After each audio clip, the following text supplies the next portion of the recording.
Hey y'all, welcome back to Chasing Dreams Homestead. So listen, this next video is kind of outside the norm for videos that we post, but this is heavy on my heart, especially with the natural disasters that we're having in our country right now and the port strike that's about to happen. I mean, I don't know if your head's been in the sand and you've not seen these things or if you're aware of them, but I feel like this is some good information that needs to be put out to help families be prepared for anything that may come our way. Number one question, how prepared are you? I'll give you a second. If tomorrow the power was turned off, your water supply was turned off, the internet was down, and all you could use to buy things at whatever stores may still be open and operating was cash, how prepared are you? And I'm not saying that to scare you. This is not one of those fear-mongering or scare tactic videos. These are just things that we should all think of, especially leaders of a family or even a community. These are things that you should be thinking of. I know living in this country, it is very easy at times to get complacent. Trust me. I've been to other countries where complacency is not even in their vocabulary. Every day is a fight for survival. But in our country, it's not hard to get complacent. But things like what just happened in East Tennessee, Western North Carolina, Georgia, and Florida really ought to wake you back up and help you not be as complacent. So I'm just going to go over a few things that you should have in your home or nearby in order to be prepared for a natural disaster or any other type of emergency so that you can see yourself, your loved ones, and your community through to the other side. This is not an all-inclusive list. This is just a quick list I put together to spitball this for you guys because I had some folks reaching out and asking me. People are concerned. People are seeing what's going on. People are seeing that we have another bad round of weather coming, and then behind that is another bad round of weather. If we get anything like what we just got from Helene, while the grid's down, while people are suffering, it's only going to exasperate and exaggerate what they're going through. If it pushes up into other states, we're all going to be caught with our pants down if we're not prepared. So this is just to try to help you be prepared. Also, if you can, if you have the ability, if you have an abundance of things already stockpiled, consider taking a trip or donating to someone that is taking a trip to help those that are already impacted by the last round of natural disasters from Hurricane Helene. Anyhow, let's get this going, guys. So, and these are not in a list in order of priority or any of those things. Hello, baby. But these are just things that you need to consider and you need to have readily available. I'll do my best without this almost 1-year-old St. Bernard distracting me, guys. She is very much a needy girl. But anyhow, water. Water is always something that I think about first and foremost. Water, you need a minimum 1 gallon per day per person. Okay, so what does that mean to you? You can stockpile water. Yes, you can, absolutely. But do you have alternate sources for getting water when that stockpile is deleted or depleted, is what I should have said. Sorry, I told you she's a distraction. Go on, Cheyenne. So, what are you going to do for water? Do you have a filtration system that you can count on to reliably filter water that may have parasites or any other kind of bacteria in it? I personally am a huge fan of Life Straw. I've used Life Straw several long hikes.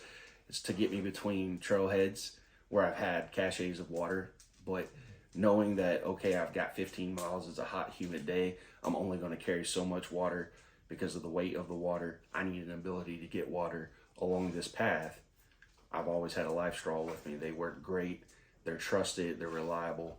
And Life Straw has multiple size filters. You can have the small straw, individual use for short term, or you can have their larger up to the community. And I think it's like a 2-year filtration system. I've talked about that before. I want to get one. It's expensive though. So it's on the list. But water, you should think of having water.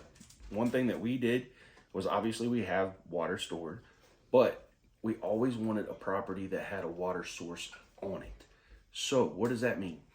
My buddy came and dug us a pond, and we have been dry all year long.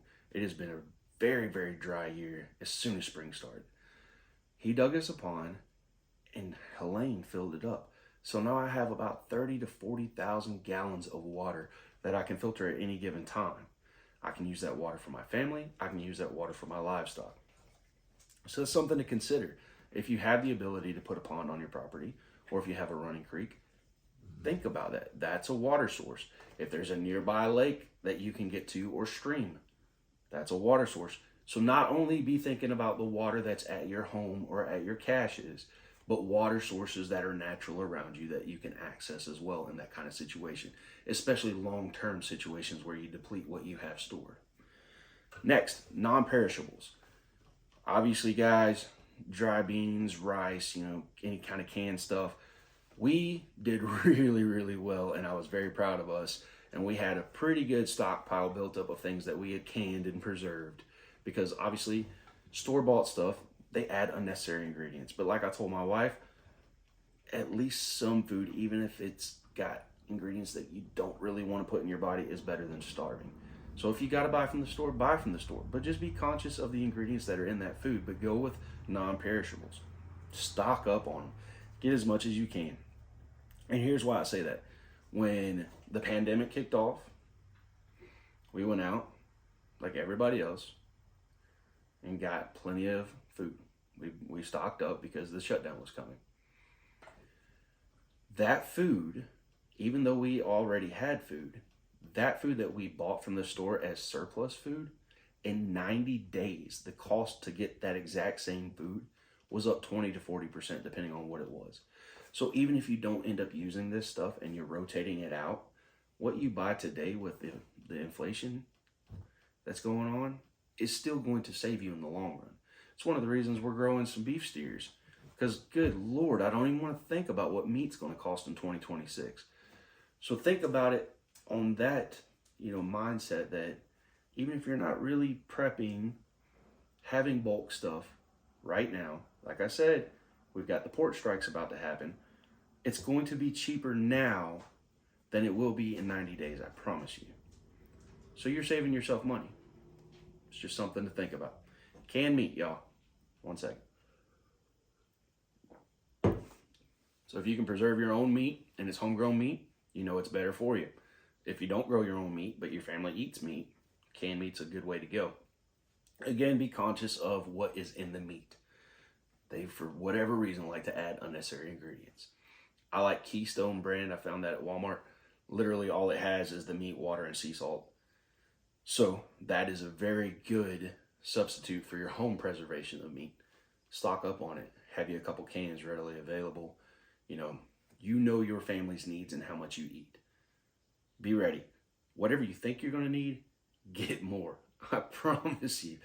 Because the last thing you want is to say, you know what, guys, I only need 3 days worth of supplies. Power goes out for a week, 2 weeks, 3 weeks. But you've only got 3 days worth of supplies. Obviously, do what's within your means. Don't put yourself into debt. But do the best you can to be better and over-prepared than you think you should be. And that will help you with a lot of stress, a lot of heartache along the way in a natural disaster scenario. I'm sorry, Cheyenne bumped the camera. Now, another reason that I'm a huge proponent for canned meats or even dehydrated meats is Mama Dreams and I have now lost freezers twice. That is a huge, huge hit to your family. If a freezer is all you have your meat in, and it goes out and you don't know it went out, you are SOL. And that is a big, expensive hit to the family. It impacts your ability to be prepared. It just really leaves you out there hanging to dry, so to say. So canned meats, alternative ways to preserve meats. Again, we're thinking, what happens if the power goes down? What are we going to do? Our freezers, etc. If the power goes down and they know it's going to be an extended amount of time, you can always preserve that meat that was in the freezer, as long as you catch it before it spoils. So have things at home that you can preserve. Now for meat, you need a pressure canner, or you have the option to dehydrate, like I said. So those are ways that you can preserve that meat and not lose that meat. But you have to know that your freezer is going to fail or that the power is going to be out for an extended period of time. And along the way of while you're preserving that meat, wouldn't it help to just go ahead and have a couple cans backed up, to get you through while you're working on preserving that meat? It's just something to think about, guys. So I always say this, and a lot of people don't necessarily think about this one, vitamins. You know, guys, if we get in a situation where all we're eating is non-perishables, we're not eating any fresh produce, any kind of fruits, or any of those things that we get a lot of minerals and nutrition from, we might start becoming deficient in certain vitamins within our diet, which then can impact your body and your health. So vitamins is something to keep on hand. Rotate your vitamins out. They do have expirations. You know, don't get me started on expirations. Part of that is obviously a selling and marketing gimmick. But the other part of it is things do start to lose their efficacy over time. So vitamins, medications, if you're on any kind of medication, you definitely need to try to have as much of that medication as you can stockpiled. You know, a lot of prescriptions are, 90-day prescriptions, which is great. So try to have at least your 90 days worth of whatever your medication is. Another thing to consider is antibiotics. If we get to a situation where you can't get somewhere and you know you need antibiotics, you're going to really wish that you had some antibiotics on hand. Understand which antibiotics help or treat which symptoms and illnesses. You need to understand that. You can't just throw random antibiotics at different things. You need to start to teach yourself a little bit of pharmacological knowledge. Along with that goes first aid. Every family should have a first aid kit at home at the minimum. I also suggest putting them in your vehicles. If you don't know how to do first aid, absolutely sign yourself up for some first aid classes. Some basic first aid classes will go a long way. Basic CPR, all of those things will go a long way. You never know. You may be in a situation where you need to apply basic first aid care to yourself, a family member, or a neighbor or community member. Having that knowledge is something that is very, very important. When I was deployed to Iraq, that was one of the things we as medics did. We taught the battalions we were attached to combat lifesaver steps because we knew there's only a few of us and a lot of those guys. If we're out there, something goes down and we have a mass cow situation, the more people that know basic first aid, the better off the casualty report is going to be because we're not going to have as many casualties. We're going to have people helping each other until we can get there while we're triaging. So basic first aid is huge. Learn it if you don't already know it. A heat source. Guys, we're going into fall and winter. So again, many homes now are central heat and air. What are you going to do if the power's out and you can't go turn that thermostat up? Can't plug in a space heater. You need to have heat sources. Whatever you can come up with that you can afford and do on your own. I myself, I'm a huge proponent for wood stoves. Love them. Grew up on them off and on. Personally have one. If anything ever went south, I've got plenty of wood. I can heat my family through the winter. But some places don't allow you to have wood stoves, so you need to consider other ways of heat. On top of that, a very, very easy thing you can do is sleeping bags. You should have a sleeping bag in your car when you're traveling long distances in the winter. I'm telling you guys, people freeze to death in America every year. They get stranded, get broke down in a blizzard, run off the road, whatever the case may be. By the time someone finds them, they've already froze to death. Wintertime, sleeping bag goes in the trunk. Sleeping bags in your home. Good sleeping bags, not cheap ones, guys. This is something that you don't want to skimp on. Because if it comes down to a situation where you have to rely on that sleeping bag to keep you alive, you're going to want to make sure you got the best sleeping bag you could afford and find. Now, price does not always mean quality. Read the reviews, look into the brand before purchasing it. Let's see. Cash. Y'all listen. There's only a few stores open in the flooded and impacted areas right now. Those stores, the internet's offline. They're not able to take card readers, which perplexes me so much why they are pushing so hard for a cashless society. I have my reasons that I think they are, but that's not pertinent to this video. But cash. Have cash on hand if you can. When things go down, if stores stay open, all they're going to be able to do is take cash transactions. So you're going to want to have some cash. Have bartering things. Alcohol and coffee are always great bartering items. So even if you don't drink, but you know your neighbor down the road drinks, have a bottle, whatever. Say, hey man, I'll trade you this bottle for that. I need that. I know you like this. Be ready to barter if you can. Fuel. Fuel up all of your vehicles. Go ahead and get that done. Things are only going to get more expensive with the port strikes. In natural disasters, the prices go up. It's just the way it goes. It's economics, supply and demand. Fuel up all your vehicles. Have some backup fuel cans if you can. If you can afford one, have a generator. What type of generator is up to you. But generators are always a handy thing to have in situations like this. Another thing to consider, I myself have sleep apnea. I use a CPAP machine. I have to be able to supply that machine with power. Now what I did was I got a portable power bank, a Jackery, that I can charge with either solar panels, I can charge in my vehicle, I can plug it up if there's electricity. So that's something that I can use and continue to use my CPAP machine so that I am taken care of when I'm asleep and I don't have to starve my organs of oxygen. It also allows us to go camping, so it was kind of a no-brainer for us because we tent camp. We don't have an RV. We don't have, all that stuff. We just tent camp. We're very primitive with our camping. So having that Jackery allows me to still go camping and have my CPAP machine. So that's something to think about. They also make various other brands of battery banks. So just look into them. They're a great option for you. You need a radio with batteries, y'all. So again, power's out. You can't get on TV and see what's going on in the news. If your cell phone dies and the power going out, what if the internet goes out? So even if your cell phone was working, you can't see what's going on with the news or any of that stuff. In old times, some of y'all watching this are like, that wasn't that long ago. They used to put out the news through the radio. They still do, but very few people listen to the radio for the news.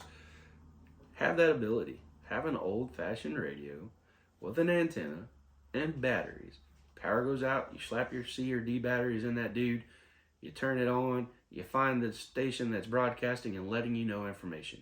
Know which stations are doing that, so go ahead and be prepared for that as well. But have yourself a radio. It's important, guys. A means of communication. So, say I know my neighbor just down the road and I both have certain things that we need from each other in this situation. I can obviously go down there. But say I need to communicate with someone a little bit further away. Two-way radios are a great way to go. Two-way radios are becoming abundant, honestly. I'm seeing more and more ads. And they're very inexpensive. So it's an option. Two-way radios for your family as well. Like in our scenario, we've got our raw land. It's a mile away. If I'm home, cell phones are down, I can reach my family while I go tend to animals a mile away. It's just something to consider, a means of communication. Obviously, try to charge your cell phones and hope that the system stays up. But if the system goes down, have a backup plan. Maps. I don't know about you guys, but I still remember printing off MapQuest directions. Kids don't know anything about that anymore. I still remember using the Rand McNally, a road atlas. People don't know anything about that, it seems like these days. But if the systems go down, what are you going to do? You can't just pull up your GPS to get you where you need to go. Have you some road maps, at least for your local area and your state. It's a $9.99 or whatever investment to have that map. It's worth it. Have it on standby, just in case, because you can't always count on that GPS being there. Dust mask. All right, guys. N95 is obviously the standard. That's the best thing that you can probably get readily available at hardware stores and whatnot.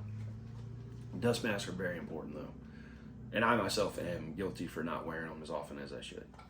It was very long ago. We were remembering 9/11. So many heroes lost their lives after 9/11 from the things they inhaled during that disaster. Slow, painful deaths from the things they inhaled while helping other people during that disaster. So have you some masks on hand. Don't repeat that history. By all means, help your neighbors, help your friends, help your community, but help yourself while you're helping them by protecting yourself. So have you some masks on hand, guys. Obviously, you need your hygiene essentials. You're going to need your soap. You're going to need your hand sanitizer. And everyone better remember the toilet paper shortage, y'all. That was ridiculous. I still remember us standing in line at Sam's Club to get 1 pack of toilet paper because they were rationing it. Be ready, all right? Trust me, I've used a corn cob before. It ain't all that great. So just have you some toilet paper, have your personal hygienes. Ladies, have your feminine hygiene products. Have everything together. They make really awesome body wash wipes that are like full-size sanitizing body wash wipes. Get you a couple packs of those in case you can't take a shower for a couple days. Trust me, it happens. And bathing with a bottle of water isn't all that great. I did that for a long time in Iraq before we got shower trailers. So just be ready for that. Whistles and life vests. So obviously, you're hollering help, help, help. You get exhausted. That's why DNR generally requires you to have a whistle on your boat, because they know once exhaustion sets in, just blowing into that whistle uses so much less energy than hollering help. Have you some whistles, and as folks are seeing from flash flooding, have you some life vests. Okay, you don't even have to have a boat to have a life vest. You're just being prepared for natural disasters. You don't have to have some crazy expensive life vest. Just the standard life vest is fine for natural disasters, and you can get those very cheap. You can get like packs of 4 for like $30. Go get you some. Let's see what else I got on this list for you guys. Seeds. You know what, guys? Heaven help us if it ever is a really long-term outage, but it doesn't hurt to have seeds. And guess what? If things don't, get so bad that we need them, just plant them in a garden next year or give them to a friend. Get new seeds every so often. But you need to think ahead. We're all thinking short-term, which is great. But once you get short-term secured, think long-term. So, okay, I've got my family 3 weeks of food now. What am I going to do in the end of those 3 weeks? Got to think about it. So seeds are one way that we can continue to provide ourselves some self-sufficiency and some stability long-term. So think about having some seeds, livestock if you can, but with livestock and pets comes having their food. You've got to have feed for them, right? So think about that when you choose which kind of livestock you're going to have. As far as pets go, you're kind of limited on what you can store bulk for them. I'm more of a fan of raw feeding for our dogs. It's healthier for them, less stool. But I can't save a bunch of raw meat for them if I don't have a freezer. And I don't want to take up my shelf space canning meat for them. So I'm going to have a couple bags of dry kibble. Just be ready. Let's see what else we got on here. All right, guys and gals. These are just some simple things for you guys. And there's one final thing. This may be a touchy subject for some folks, but at the end of the day, it's very important. Have a way to defend what you have. There are these people out there that are called werewolf preppers, and what that means is essentially they know what you have. They're not going to waste their time and energy stockpiling for themselves. They're just going to come take what you have in those kind of scenarios. So have a way to defend what you have. Don't get caught with your pants down and have done all that work and someone else just come in and take it from you. That's just not, that's not going to work out good for you at all. So have a way to defend that. But these are things that every family should think about. No one likes to think about doom and gloom scenarios, but if you've thought ahead, it's no longer doom and gloom. Because now you are prepared. You don't have that stress of worrying. You know you, your loved ones, and even your community are taken care of. And that's the other thing, guys. Community. It's so important to get to know each other. It's so important to know who's like-minded, who might have things that you can trade with. I may have livestock that they don't have, but they may have more non-perishables than I have. So I can trade them some meat for that. Bartering is going to be a very real thing in a situation where this becomes a long-term natural disaster. So you should think about that. Community is super important. Along with livestock, you can hunt, you can fish for meat, but do you know how to process it? So that's another thing. Learn those skills. Even if you're not growing your own meat, because it's just not something you want to do, knowing how to process meat if you have to, is a very valuable skill. Every one of my kids can go clean a rabbit and go clean a chicken without my help. So we know they'll be all right. They've helped me do hogs. They've helped me do cattle. We know they'll be okay. But there's some people that just have no clue what they're doing and won't know what to do when it comes to, I need to process this meat so that I can safely harvest it from this animal and then preserve it for my family.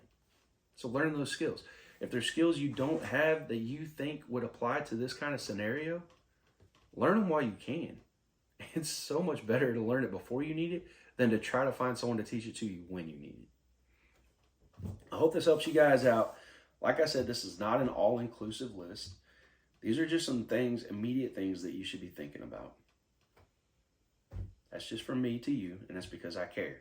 I don't want to see anyone suffer in the next natural disaster. I don't want to see people lose out. One last thing, your cache, your supplies, do not store them all in one place. We learned that lesson the hard way. Our garage fire last November cost us almost 3 years of setting up processed foods and storing in the back of the garage in the pantry. We didn't have much in the house because the house is small. The garage was a great place for it. Garage burned down. We lost all of our stockpile. So that taught me a very important lesson. Store things in different places. That way, storm comes and blows this house away, I've got stuff stored here. Barn burns down, I've got stuff stored there.